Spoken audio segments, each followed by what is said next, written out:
అందరికీ జేబీఎం. నా పేరు చోళరాజు, జేబీఎం దళిత ప్రజావేదిక రాష్ట్ర అధ్యక్షుని. అలాగే ఇవాళ ఈ లైవ్ రావడం కారణం ఏంటంటే, దళిత క్రైస్తవుల మీద జరుగుతున్న దాడుల గురించి, అలాగే చర్చిలపై రఘురామకృష్ణ గారు చేస్తున్న వ్యాఖ్యల గురించి, మన జడా శ్రావణ్ కుమార్ గారు దళిత క్రైస్తవుల్ని అలాగే దళిత క్రైస్తవులతో ఏలూరులో ఒక సభ పెట్టడం జరిగింది. దాని గురించి నాకున్న కొన్ని డౌట్లు అడగాలన్న ఉద్దేశంతో ఇవాళ లైవ్ రావడం జరిగింది. ముఖ్యంగా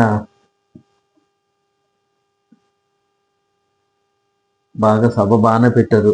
ఖచ్చితంగా అది ఒక మంచి ఆలోచన.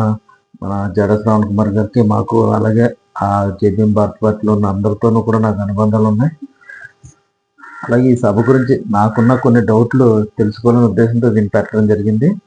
అలాగే ఎందుకంటే ముఖ్యంగా ఈ సభ పెట్టినప్పుడు ఫస్ట్ మాకు వచ్చిన సందేహం ఏంటంటే, ఇది ఖచ్చితంగా దళిత క్రైస్తవుల గురించేనా, లేకపోతే ఎందుకంటే మొన్న నుంచి కూడా జగన్మోహన్ గారికి సపోర్ట్ చేస్తా, అలాగే జగన్మోహన్ రెడ్డి గారి వెనకాల ఉన్న బ్యాచ్ నేర్చుకుని కొంత తిరగడం, ఇది జగన్మోహన్ గారు పెట్టేస్తున్న సభ అనే ఒక విధంగా నాకు డౌట్ వచ్చింది. చాలా మంది కూడా అదే విధంగా డౌట్ వచ్చింది.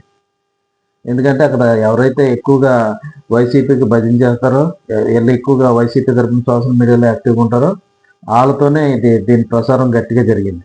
ఇది ఖచ్చితంగా ఇది వైసీపీకి అనుకూలమైన సభ అనే విధంగా మేమందరం ఊహించుకోవడం జరిగింది. అంతేకాకుండా సభ పెట్టేటప్పుడు ముఖ్యంగా ఏదైతే క్రైస్తవులకు అనుకూలంగా పోరాటాలు చేశారో, ఎలాగ క్రైస్తవుల్లో కొంచెం ఎక్కువగా జన సమీకరణలు చేసే వాళ్ళు ఎవరు ఉన్నారో, ఇందులో ఈ క్రైస్తవుల్లో ఒక ముందుకు నడిచే నాయకులు ఎవరు ఉన్నారో వాళ్ళందరినీ కూడా కూడగట్టుకుని చేస్తే బాగుండేదేమని నా అభిప్రాయం. అలాగే హర్ష్ కుమార్ గారు, ప్రవీణ్ పగడాల మరణం విషయంలో హర్ష్ కుమార్ గారు చేసిన పోరాటం అంతా ఎంత కాదు. అది నేను ఆత్మహత్య అన్నది నేను పక్కన పెట్టండి, అది నేనైతే ఇప్పుడు కూడా దాని విషయంలో నేను మాట్లాడలేదు. అది హత్య అన్న ఉద్దేశంతో హర్ష్ కుమార్ గారు చేసిన పోరాటం చాలా పెద్ద పోరాటం చేశారు. అలాగే దాని విషయంలో ఎక్కువగా అవమానాలు కూడా పడ్డారు, కష్టాలు పడ్డారు చాలా విషయాల్లో. దాంట్లో నేను చూశాను. ఎందుకంటే ఇవాళ మరి హర్ష్ కుమార్ గారిని ఎందుకు పిలవలేదు శ్రావణ్ కుమార్ గారు అన్నది ఒక ప్రశ్న దీనికి మొదటిది. అలాగే ఇప్పుడు మనకి ఏదైతే బీజేపీ ప్రభుత్వం వచ్చాక క్రైస్తవుల మీద దాడులు జరుగుతాం, అలాగే క్రైస్తవుకి వ్యతిరేకంగా వెళ్ళడం అన్నది 100% పక్కా. అది దాన్ని మనం ఎవరో కాదంటానికి లేదు. అలాగే వైసీపీ గవర్నమెంట్ రాకముందు ఎవరైతే మన విజయమ్మ గారు ఉన్నారో, అలాగే ఆవిడ బైబిల్ పట్టుకుని ప్రచారం చేసింది. క్రైస్తవులు మాకు ఈ క్రైస్తవులు మన పార్టీ క్రైస్తవుల తరఫున ఒక పార్టీ మనకు వచ్చిందన్న విధంగా ప్రచారం చేశారు. అంతేకాకుండా శర్మిల గారు, ఆయన భర్త గారు కూడా అనేక సభలు పెట్టారు, మీటింగ్లు పెట్టి, ఎలక్షన్ ముందు మీటింగ్లు పెట్టి, మీటింగ్ ముందు రోజు ఎవరైతే అక్కడ మెయిన్ నాయకులు ఉన్నారో, పాస్టర్స్ ఉన్నారో వాళ్ళందరినీ పిలిచి మనం ఖచ్చితంగా వైసీపీని గెలిపించుకోవాల్సిన బాధ్యత మనకు ఉందని క్రైస్తవ సంఘాలతో మీటింగ్లు పెట్టడం నాకు తెలుసు. ఎందుకంటే చాలా ఈ ఏరియా మీటింగ్లు జరిగినట్లు ఆ స్టేజ్ డెకరేషన్లు అయ్యి నేను చాలా చేశాను నేను. ఎందుకంటే నాకు ఆ ముందు రోజు నేను అక్కడే ఉండేవాడిని కాబట్టి ఆ విషయాలను నాకు తెలుసు. అలాగే క్రైస్తవుల ఓట్లు 90%, అలాగే మాలల ఓట్లు 95% వేయించుకుని అధికారంలోకి వచ్చింది వైసీపీ పార్టీ. 151 సీట్లతో వచ్చింది అధికార పార్టీ. గెలిచాక క్రైస్తవులకు అండగా ఉంటుంది, మాలలకు అండగా ఉంటుంది అనుకున్న వైసీపీ పార్టీ తీసుకెళ్ళి ఏ బీజేపీతో అయితే మనం పోరాటం చేస్తున్నామో అదే బీజేపీకి అండగా నిలబడ్డాడు జగన్మోహన్ రెడ్డి. అదే బీజేపీకి ఓటేశాడు. మోడీకి ఎప్పుడు అనుకూలంగా ప్రియశిష్యుడిగా మెలిగాడు. మరి ఈ విషయాన్ని ఈ సభలో మీరు ఎందుకు చెప్పలేదని మిమ్మల్ని ప్రశ్నిస్తున్నాను శ్రావణ్ కుమార్ గారిని. అంతేకాకుండా ఏదైతే రఘురామకృష్ణరాజు గారి మీద మనం ఫైట్ చేస్తున్నామో, రఘురామకృష్ణ గారు గౌరవాన్ని కూడా నాకు ఇష్టం లేదు.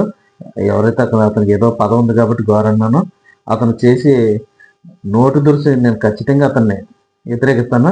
అతను చేసే పద్ధతులు కూడా నాకు నచ్చవు. మరి దానికి ఏదైతే కూటమి టీడీపీ పార్టీ నాయకుడు, అతనికి వైసీపీ మరి అక్కడ ఆ రామాలయంలో మాలలకి వ్యతిరేకంగా చేస్తున్న ఆ రామాలయంలో వైసీపీ పార్టీ తీర్మానానికి అనుకూలంగా ఎందుకు ఇచ్చింది?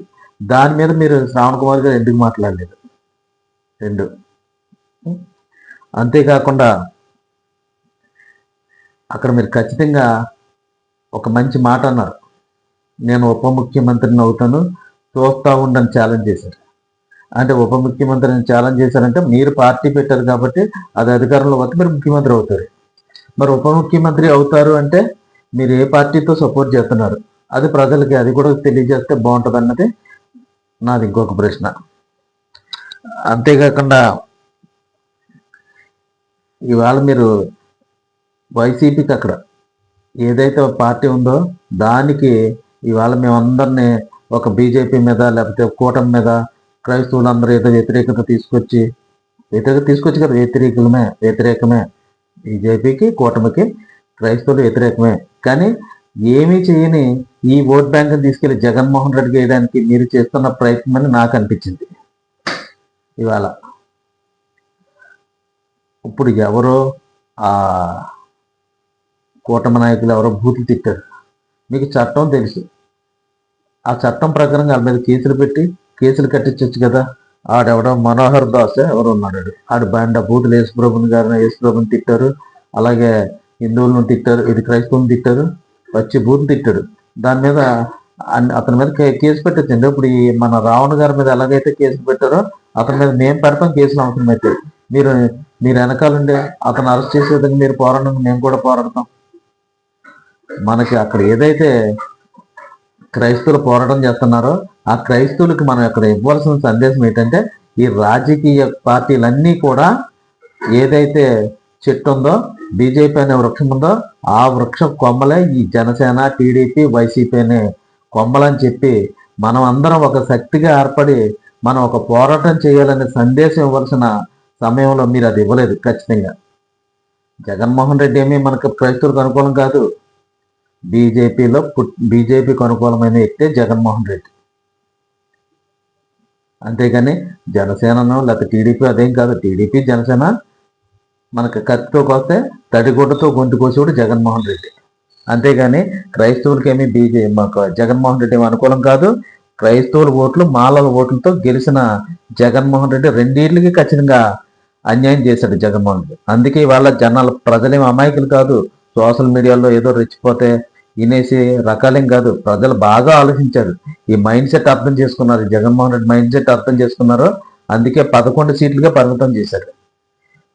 ఇవాళ శ్రావణ్ కుమార్ గారు మీరు ఖచ్చితంగా క్రైస్తవ సమాజానికి ఒక తాటి మీద తీసుకురావాలనుకుంటే నాయకులందరినీ ఏకం చేయండి. అలాగే ఒక వైసీపీకి అనుకూలమైన బ్యాచ్ మీరు వెనకాల వేసుకుని కూటమిని మాత్రమే తిట్టి వైసీపీ తప్పులు పక్కన పెడితే మీరు వైసీపీకి నాయకుడిగా వెళ్తే మంచిదన్నది నా అభిప్రాయం. అలాగే హర్ష్ కుమార్ లాంటి వాళ్ళు ఇంకా చాలా మంది పెద్ద పెద్ద నాయకులు ఉన్నారు. అలాంటి నాయకులందరినీ కలుపుకుని ఒక వేదిక తీసుకురావాలి. ఇవాళ మీరు ఏలూరులో భారీ సభ ఉన్నారు. అక్కడ ఆ ఎంత అక్కడ ఆ ఓపెనింగ్ అంతా భారీగా చాలా బాగా చూసాం అంతా. కానీ జనం వచ్చేటప్పుడు ఇక్కడ ఒక రాజమండ్రిలోనో లేకపోతే ఎక్కడో 3 రోజులు సభలు పెడతారు క్రైస్తవులు. ఆ 3 రోజుల్లో సభలు పెట్టినప్పుడు ఒక రోజుకి వచ్చే సభ జనం కూడా మీరు అక్కడ తీసుకురాలేకపోయారు. ఇవాళ క్రైస్తవులు ఎంతో మంది ఉంటారు, అంతమందిని మీరు ఎందుకు నమ్మకం కల్పించలేకపోయారు?